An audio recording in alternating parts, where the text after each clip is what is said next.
Assalamualaikum warahmatullahi wabarakatuh. Perkenalkan, kami dari kelompok 5 akan mempresentasikan materi dengan judul Masalah Aliran Biaya Minimum. Presentasi ini disusun sebagai bagian dari tugas mata kuliah program linier yang diampu oleh Bapak Muhammad Kildah Namarik MSc. Dalam presentasi ini, kami akan membahas bagaimana suatu permasalahan distribusi dapat dimodelkan menggunakan program linier berbasis jaringan, dengan tujuan untuk meminimalkan total biaya pengiriman, namun tetap memenuhi batasan kapasitas dan keseimbangan aliran. Anggota kelompok kami terdiri dari yang pertama, Yuniar Zahrawiani, yang kedua yaitu dengan saya, Abdul Muhyi, yang ketiga, Wilan Haris Majeti, yang keempat, Fitri Amelia, dan yang kelima, Muhammad Syahril Ramadan. Oke, sebelum kita masuk ke studi kasusnya, kita perlu tahu dulu nih, apa sih sebenarnya minimum cost flow itu? Bayangkan nih, teman-teman punya beberapa gudang, beberapa jalur pengiriman, dan satu tujuan akhir. Tantangannya adalah gimana caranya mengirim barang dengan biaya paling murah, tanpa melanggar kapasitas jalur, dan tetap memenuhi permintaan. Nah, model minimum cost flow ini membantu kita menyelesaikan masalah itu secara matematis dan sistematis. Ada beberapa ciri penting nih yang perlu teman-teman pahami dulu. Yang pertama, jaringannya harus terhubung dan punya arah. Artinya, semua titik atau simbol harus saling terhubung lewat jalur yang jelas. Aliran barang hanya boleh lewat arah panah yang sudah ditentukan. Yang kedua, harus ada supply node. Apa sih supply node itu? Supply node adalah titik asal barang. Dalam kasus kita nanti, gudang A dan gudang B menjadi supply node karena mereka punya stok barang. Yang ketiga, harus ada demand node. Demand node adalah titik tujuan yang membutuhkan barang. Nah, pada studi kasus kita nanti, kota E menjadi bagian demand node karena dia membutuhkan sekitar 30.000 unit barang. Yang keempat, ada transshipment node. Transshipment node adalah titik transit yang hanya meneruskan aliran. Mereka tidak punya stok, tapi sangat penting sebagai jalur penghubung dalam distribusi. Yang kelima, aliran harus mengikuti arah dan kapasitas. Setiap jalur punya batas maksimum aliran. Jadi, meskipun jalurnya murah, kita tetap nggak boleh melebihi kapasitasnya. Kalau ada jalur yang bisa dua arah, biasanya digambarkan dengan dua panah. Yang keenam, jaringan harus punya jalur yang cukup untuk menyalurkan semua supply ke demand. Artinya, sistemnya harus memungkinkan semua barang dari gudang bisa sampai ke tujuan. Nggak boleh ada jalan yang buntu atau kapasitas yang terlalu kecil sampai barangnya nggak bisa dialirkan. Yang ketujuh, biaya itu proporsional. Semakin banyak barang yang dikirim, semakin besar pula biayanya. Tapi tiap jalur punya tarif berbeda. Jadi, kita harus pintar-pintar buat pilih jalur. Dan yang terakhir, tujuan utamanya adalah meminimalkan total biaya. Kita ingin semua barang sampai tujuan, tapi dengan biaya sekecil mungkin. Itulah inti dari minimum cost flow ini. Oke, setelah kita paham konsep dasarnya, sekarang kita masuk ke tahap pertama dalam formulasi model minimum cost flow ini, yaitu mendefinisikan elemen-elemen utama dalam model. Tujuan utama dari model ini adalah meminimalkan total biaya pengiriman dari supply node ke demand node melalui jaringan yang tersedia. Di sini ada variabel keputusan, XIC, yaitu adalah jumlah yang dialirkan yang melalui busur atau arcs dari I ke J. Lalu di sini ada constraint atau pembatas, yaitu kapasitas busur dari I ke J yang dilalui. Biasanya dinotasikan dengan UIJ, di mana setiap busur tidak selalu memiliki kapasitas tertentu, sehingga dapat diasumsikan busur tersebut memiliki kapasitas tidak terbatas. Lalu ada supply node, itu dinotasikan dengan BI, di mana BI lebih besar dari 0. Lalu demand node dinotasikan dengan BI, di mana BI kurang dari 0. Lalu ada transshipment node, yaitu dinotasikan dengan BI, di mana BI sama dengan 0. Lalu batasan non-negatif, artinya semua variabel aliran harus bernilai 0 atau positif, artinya kita nggak bisa punya aliran negatif. Setelah kita mendefinisikan elemen-elemen utama dari model minimum cost flow, sekarang kita masuk ke tahap 2 nih, yaitu mengubah semua elemen itu ke dalam notasi matematis. Ada 3 komponen utama yang kita notasikan. Yang pertama, XIC, yaitu adalah jumlah barang yang dialirkan dari simbol I ke simbol J. Yang kedua ada UIJ, yaitu kapasitas maksimum aliran pada jalur I ke J. Yang ketiga ada BI, yaitu nilai supply atau demand pada simbol I. Sekarang kita lanjut ke tahap 3 nih, yaitu model jaringan. Di tahap ini, kita menggambarkan jaringan distribusi sebagai kumpulan simpul dan jalur. Setiap simpul bisa jadi supply node, demand node, atau transshipment node. Lalu kita hubungkan simbol-simbol tersebut dengan jalur yang tersedia. Setiap jalur punya informasi penting, yaitu biaya per unit dinotasikan dengan CIJ, kapasitas maksimum dinotasikan dengan UIJ, dan nilai supply atau demand di setiap simbol dinotasikan dengan PI. Dengan model jaringan ini, kita bisa melihat secara visual bagaimana aliran barang bergerak dari gudang ke tujuan dan mulai menyusun strategi aliran yang efisien. Baik, untuk materi selanjutnya akan dijelaskan oleh pemateri kedua. Ini saya akan menjelaskan tentang formulasi masalah minimum cost flow. Di sini itu ada tahap bangun model matematis dari permasalahan minimum cost flow, yaitu dengan cara ini rumusnya yaitu meminimumkan Z, yaitu di mana Z adalah jumlah dari semua CIJ kali XIJ. Ini berarti adalah sigma yang berarti menjumlahkan, dan untuk sigma NI sama dengan 1 itu untuk menjumlahkan dari 1 sampai N. gitu kan. Lalu ada N sigma J sama dengan satu, yaitu di mana jumlahnya itu untuk menjumlahkan J dari satu sampai N. Yang artinya di mana kita ingin meminimalisikan total biaya dengan menjumlahkan semua biaya dari semua aliran setiap busur. Yang kedua ini ada kendala pertama keseimbangan aliran. Dengan kendalanya yaitu untuk setiap node I, ini node I ya guys, ini node I, jumlah aliran keluar dari I dikurangi satu, yaitu jumlah aliran masuk ke I itu masuk ke BI ini. Itu dari sigma N J sama dengan satu, X IJ yaitu adalah total aliran yang masuk ke dalam node I dari semua node J. Lalu ada sigma N J sama dengan satu dari X IJ itu total aliran yang masuk ke node I dari semua node J. BI itu supply ya, jika positif atau demian di node I. Lalu ada untuk setiap, ini untuk setiap semuanya. Jadi dari kendala ini jika B aliran lebih dari 0 berarti alirannya keluar, gitu kan? Keluar, dan kalau ini berarti BI itu keluar ya. Jika BI sama lebih dari 0 berarti alirannya masuk gitu. Jadi kebalirannya aliran masuk terus keluar. Terus kalau jika BI-nya sama dengan 0 berarti alirannya itu keluar transit gitu. Yang ini tuh ada untuk setiap unsur dari I, J. Itu alirannya itu XIJ ya ini. Harus untuk setiap unsurnya itu dari IJ, dari aliran XIJ itu harus antara 0 dan UIJ. Berarti XIJ-nya itu lebih dari sama dengan 0, yang artinya alirannya tidak boleh negatif. Jika XIJ-nya lebih dari UIJ, berarti aliran tidak boleh melebihi kapasitas maksimum. Yang dimana aliran di setiap unsur itu harus non negatif dan tidak melampaui kapasitas. Begitu teman-teman. Selanjutnya ada contoh studi kasus. Perusahaan Nusantara Logistik sedang merancang sistem distribusi barang untuk memenuhi kebutuhan salah satu klien pasar. Klien besar di Pulau Jawa. Barang akan dikirim dari dua gudang utama, yaitu gudang A dan gudang B, menuju pusat distribusi akhir di kota E. Tempat barang harus tiba dengan jumlah total 30.000 unit. Kondisi stok di masing-masing gudang adalah sebagai berikut, yaitu gudang A memiliki 20.000 barang, sedangkan gudang B itu memiliki 10.000 barang. Untuk mengirim barang ke kota E, perusahaan dapat menggunakan beberapa jalur transportasi dengan biaya yang berbeda-beda. Ada 2 titik transit, yaitu C dan D. Beberapa jalur memiliki batas kapasitas karena keterbatasan moda transportasi di rute tersebut. Representasi jalur distribusi adalah sebagai berikut, yaitu ada dari A ke B, yaitu dengan biaya-nya itu 200 per unit. A ke C biayanya itu maksimal 600 unit. Kapasitas maksimumnya itu minimal 10.000 unit lah, teman-teman. Lalu ada A ke D yaitu biayanya 500 per unit. B ke C itu biayanya 300 per unit. Berarti kapasitasnya ini dari sini tuh kita bisa lihat kalau maksimumnya 5.000 unit. Selanjutnya ada B ke D yaitu biayanya itu 500 unit gitu. Lalu C ke E yaitu biayanya 300 per unit, D ke E itu biayanya 400 unit. Berarti target perusahaan adalah memenuhi permintaan total sebesar 3.000 unit di kota E dengan biaya pengiriman serendah mungkin tanpa melewati batas kapasitas jalur dan tetap mengikuti aturan keseimbangan aliran di setiap titik. Kita melanjutkan presentasi teman-teman saya, kita masuk langsung ke penyelesaiannya. Saya bagian dari penyelesaiannya. Kita masuk pertama pendefinisian masalah. Tahap pertamanya adalah definisikanlah elemen-elemen model minimum cost flow dengan tujuan meminimumkan total biaya pengiriman dari gudang A dan B ke kota E dengan biaya pengiriman per unit untuk setiap jalur adalah sebagai berikut. Variabel keputusannya jumlah barang yang dialirkan melalui jalur I ke J, konstan atau pembatasan. Ketersediaan pasokan pada gudang A sebesar 20 unit barang. 2. Ketersediaan pasokan pada gudang B sebesar 10.000 unit barang. Ketiga, demand pada dealer E sebesar 30 unit barang. Yang keempat, kapasitas aliran jalur A ke C adalah sejumlah 10.000. Yang kelima adalah kapasitas aliran pada jalur B ke C sejumlah 25.000. Dan yang terakhir, pembatasan non-negatif. Selanjutnya, tahap kedua, notasikan elemen-elemen yang telah didefinisikan sebelumnya ke dalam notasi matematis.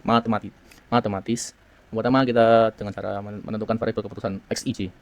XIJ itu adalah jumlah unit barang yang dialirkan dari node I ke J. Daftar semua variabel. Kita variabelnya memiliki beberapa ya. 7. Pertama, XAB aliran dari node A ke B. XAC adalah aliran dari node A ke C. XAD aliran dari node A ke D. XBC aliran dari node B ke node C. XBD aliran dari B ke node D, XCE aliran dari C ke node E, XDE aliran dari node D ke node E. Oke, kita masuk ke yang kedua, biaya per unit C node I ke J. Biaya pengiriman per unit dari node I ke node J adalah ada 8 ya. Nilai C node I ke J yang pertama CAB sebesar 200, CAC 600, CAD 500, CBC 300, CBD 500, CCE 300, CDE 400.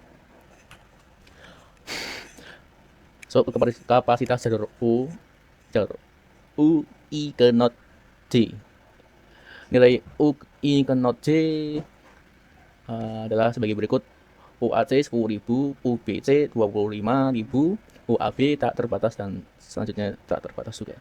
Masuk ke langkah keempat, supply demand atau demand node BI. Node BI itu bisa nilai supply atau demand atau pada node I. Nilai BI sebagai berikut. BA sama dengan plus 20.000, BB sama dengan plus 10.000, BC sama dengan 0, BD sama dengan 0, BE sama dengan negatif 30 ada demand. Oke, untuk tahap selanjutnya yaitu ada tahap ketiga, yaitu memformulasikan permasalahan minimum cost flow yang sudah dijabarkan sebelumnya ke dalam model jaringan. Nah, ini merupakan visualisasi awal dalam bentuk jaringan. Terlihat jaringan terdiri dari 5 node, yaitu gudang A dan gudang B sebagai supply node, terus ada node C dan D sebagai titik transit, serta kota E sebagai demand node. Gudang A memiliki pasokan sebesar 20.000 unit, gudang B sebesar 10.000 unit, dan kota E memiliki permintaan sebesar 30.000 unit. Sehingga total supply, dan demand berada dalam kondisi yang seimbang. Nah, dari gudang A terdapat 3 jalur distribusi yang tersedia. Jalur A ke B ini memiliki biaya pengiriman sebesar 200 per unit dan tidak memiliki batas kapasitas. Lalu ada jalur A ke C itu memiliki biaya sebesar 600 per unit dengan kapasitas maksimum sebesar 10.000 unit. Lalu ada jalur A ke D yang memiliki biaya sebesar 500 per unit tanpa adanya kapasitas yang dibatasi. Nah, dari gudang B itu terdapat 2 jalur distribusi ya, yaitu jalur B ke C dengan biaya 300 per unit dan kapasitas maksimum sebesar 20.000 unit, serta jalur B ke D dengan biaya 500 per unit tanpa batas kapasitas. Nah, jalur B ke C ini menjadi jalur yang penting, jalur yang harus diperhatikan karena memiliki biaya relatif rendah namun dibatasi oleh kapasitas. Untuk jalur B ke C ini memiliki biaya yang terlihat rendah ya dibanding yang lain. Terus selanjutnya yaitu dari node transit menuju kota E itu ada 2 jalur ya. Ini jalur C ke E memiliki biaya sebesar 300 per unit. Terus ada jalur D ke E ini memiliki biaya sebesar 400 per unit. Nah, kedua jalur ini menjadi alternatif akhir dalam menyalurkan barang menuju node tujuan. Dengan visualisasi ini dapat dilihat bahwa terdapat beberapa alternatif jalur pengiriman dengan karakteristik biaya dan kapasitas yang berbeda-beda. Tadi kan ada A ke C itu maksimal kapasitasnya itu 10.000, terus B ke C itu maksimal kapasitasnya itu 25.000. Nah, oleh karena itu pemilihan jalur distribusi tidak hanya ditentukan oleh biaya termurah, tetapi juga oleh keterbatasan kapasitas pada jalur tertentu. Model jaringan ini menjadi dasar dalam menyusun model matematis dan menentukan kombinasi aliran yang menghasilkan biaya distribusi paling minimum. Lalu untuk tahap selanjutnya yaitu permasalahan minimum cost flow yang tadi telah divisualisasikan sebelumnya diformulasikan ke dalam bentuk model matematis. Nah, di sini ada yang namanya fungsi tujuan. Fungsi tujuan dari model ini adalah meminimalkan total biaya distribusi barang yang dinyatakan sebagai penjumlahan biaya pengiriman per unit pada setiap jalur dikalikan dengan jumlah aliran pada jalur tersebut. Setiap komponen pada fungsi tujuan mempresentasikan kontribusi biaya dari satu jalur distribusi tertentu. Nah, di sini fungsi tujuannya yaitu 200 dikali AB, terus 600 kali AC ditambah 500 kali AD dan seterusnya. 200 ini menunjukkan biaya, sedangkan AB ini menunjukkan aliran. Terus selanjutnya model ini juga dibatasi oleh beberapa constraint utama. Constraint pertama adalah keseimbangan aliran pada setiap node. Node A yaitu XAB ditambah XAC ditambah XAD, karena tadi node A juga memiliki 3 jalur distribusi dengan persediaan sebesar 20.000 unit. Nah, pada node A ini seluruh variabel yang muncul ditanda positif karena semuanya merupakan aliran yang keluar dari node A. Node A berperan sebagai supply node dengan pasokan sebesar 20.000 unit seperti yang tadi dijelaskan ya. Sehingga jumlah seluruh aliran yang keluar dari node ini harus sama dengan total supply yang dimiliki. Lalu ada node B. Ini ada XAB ditambah XBC ditambah XBD sama dengan 10.000 unit. Jadi pada node B ini terdapat 1 aliran masuk dan 2 aliran keluar. Variabel XAB bertanda negatif karena merupakan aliran yang masuk ke node B dari node A. Sementara XBC dan XBD bertanda positif karena merupakan aliran yang keluar dari node B. Oke, lanjut, yaitu ada node C, itu main XAC, main XBC ditambah XCE sama dengan 0. Nah, node C ini berfungsi sebagai node transit sehingga tidak memiliki supply maupun demand. Oleh karena itu, nilai ruas kanan persamaannya adalah 0. Terus selanjutnya yaitu ada node D, yaitu min XAD ditambah XBD min XDE sama dengan 0. Ini sama ya, karena node D merupakan transit, maka persamaan ruas kanannya ini bernilai 0. Dan jumlah aliran masuk harus sama dengan jumlah aliran keluar, seperti itu. Terus lanjut ke node E. Node E ini merupakan demand node sehingga tidak memiliki aliran keluar, melainkan hanya menerima aliran dari node C dan D. Sehingga variabel XCE dan XDE bertanda negatif karena keduanya merupakan aliran masuk ke node E. Ruas kanannya juga bernilai negatif ya, disamakan, yaitu sebesar 30.000 unit.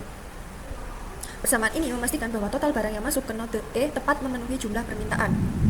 Jadi secara umum, tanda positif menunjukkan aliran yang keluar dari suatu node, sedangkan tanda negatif menunjukkan aliran yang masuk ke node tersebut. Lalu ada konsep berikutnya yaitu batas kapasitas jalur. Tadi kan jalur A ke C itu kan dibatasi maksimal 10.000 unit, dan jalur B ke C itu dibatasi maksimal 20.000 unit. Nah, jadi disesuaikan saja ya. Jalur lainnya itu diasumsikan tidak memiliki batas kapasitas sehingga tidak dimasukkan ke dalam constraint ini. Lalu yang terakhir itu ada constraint non negatif ya, yang menyatakan bahwa seluruh variabel aliran tidak boleh bernilai negatif. Hal ini memastikan bahwa aliran yang terjadi bersifat realistis, yaitu barang hanya dapat dikirim dalam jumlah 0 atau positif dan tidak mungkin terjadi aliran negatif. Nah, dengan adanya fungsi tujuan dan seluruh constraint ini, model matematis yang dibangun sudah sepenuhnya mempresentasikan kondisi distribusi barang yang sebenarnya dan siap digunakan untuk menentukan solusi aliran dengan biaya yang minimum. Lalu selanjutnya yaitu pada perhitungan akhir masalah aliran biaya minimum. Jadi pada analisis ini kami membandingkan biaya pengiriman menuju node C dari berbagai alternatif jalur. Jalur langsung dari B ke C itu memiliki biaya paling rendah sebesar 300 per unit. Lalu dibandingkan dengan A ke C itu yang biayanya memakan sebesar 600 per unit, maupun jalur tidak langsung dari A ke B ke C dengan total biaya 500 per unit. Karena tujuan model adalah meminimalkan biaya, maka jalur B ke C harus dimanfaatkan semaksimal mungkin. Namun, kapasitas jalur B ke C dibatasi sebesar 25.000 unit, sementara supply yang tersedia di gudang B hanya 10.000 unit. Artinya, gudang B hanya mampu mengisi sebagian kapasitas tersebut. Sisa kapasitas sebesar 15.000 unit masih dapat dimanfaatkan dengan mengalirkan barang dari gudang A melalui jalur A, B, C, yang biayanya masih lebih murah dibandingkan jalur A ke C. Nah, dengan demikian, aliran A ke B ditetapkan sebesar 15.000 unit agar kapasitas jalur B ke C itu dapat dimaksimalkan. Nah, setelah pengiriman tersebut, gudang A masih memiliki sisa ya, karena supply-nya itu 20.000, terus yang dialirkannya itu 15, maka ada sisa sebesar 5.000 unit. Karena biaya pengiriman ACE dan ADE sama-sama sebesar 900 per unit. Itu kan A ke C kan itu 600, sedangkan C ke E itu kan 300, terus A ke D itu kan 500, terus D ke E itu 400, itu kan sama-sama 900 ya, yang mana kedua jalur tersebut itu tidak melanggar constraint. Jalur D itu tidak ada kapasitas, terus yang C juga ada kapasitas tapi memenuhi kapasitas karena cuma mengirim 5.000, maka secara teori terdapat lebih dari satu solusi optimal. Kondisi ini disebut dengan multiple optimal solution. Nah, pada analisis ini dipilih jalur ACE sebagai representasi solusi. Namun jalur melalui D ini juga memberikan biaya total yang sama dan tetap optimal. Analisis ini menunjukkan bahwa seluruh keputusan aliran didasarkan pada perbandingan biaya dan kapasitas, sehingga setiap unit barang dialirkan melalui jalur dengan biaya serendah mungkin tanpa melanggar batasan sistem. Oke, tadi kan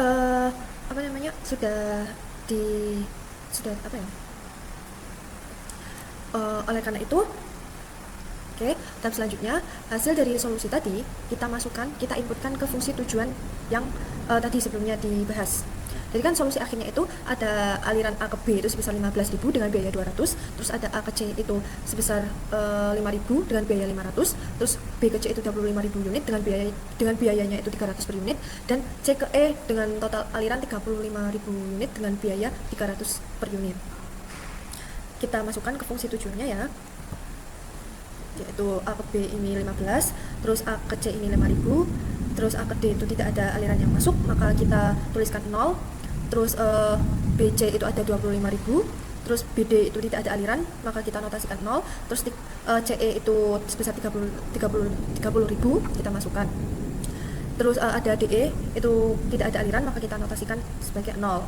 Kita jumlah, jumlahnya itu 15.000 dikali 200 dihasilkan sebesar 3 juta, terus 5.000 dikali 600 itu ada 3 juta, dan seterusnya dihasilkan solusi untuk minimal biaya untuk permasalahan aliran biaya minimum ini sebesar 22.500 22.500.000 rupiah. Nah, seperti itu teman-teman. Untuk selanjutnya ini ada visualisasi akhir dari solusi optimal. A ke B, terus A ke B, terus B ke C, terus sisanya itu ke A ke C, terus jadikan satu, terus C mengalirkan sebanyak 30.000, dan itu sudah sesuai dengan apa yang diminta oleh pusat distribusi kota E ini. Seperti itu teman-teman. Lalu untuk penyelesaian dengan menggunakan pemrograman Python nantinya akan dijelaskan oleh rekan saya.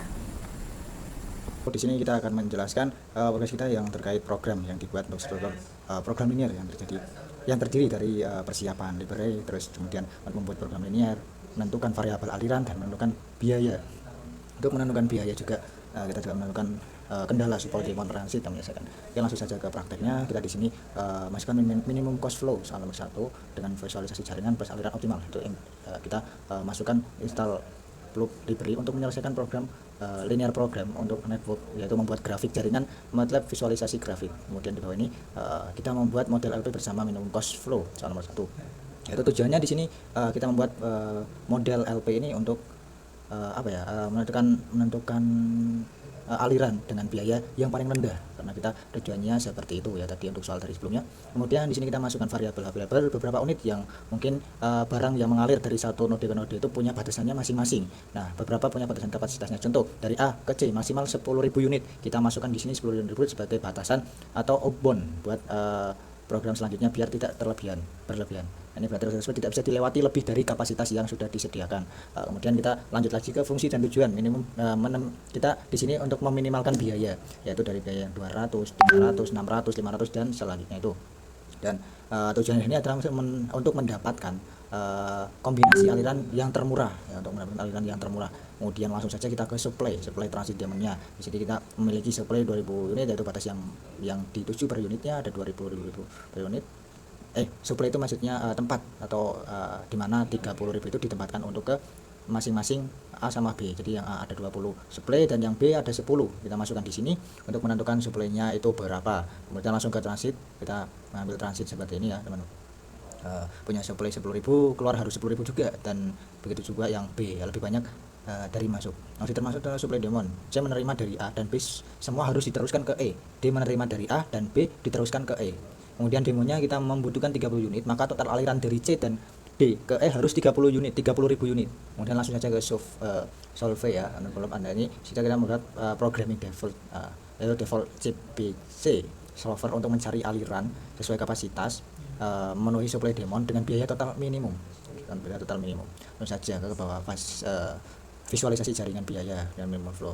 Ya, di sini total biayanya semua bisa keluar nanti ketika kita sudah memasukkan visualisasi jaringan biayanya atau flow optimal.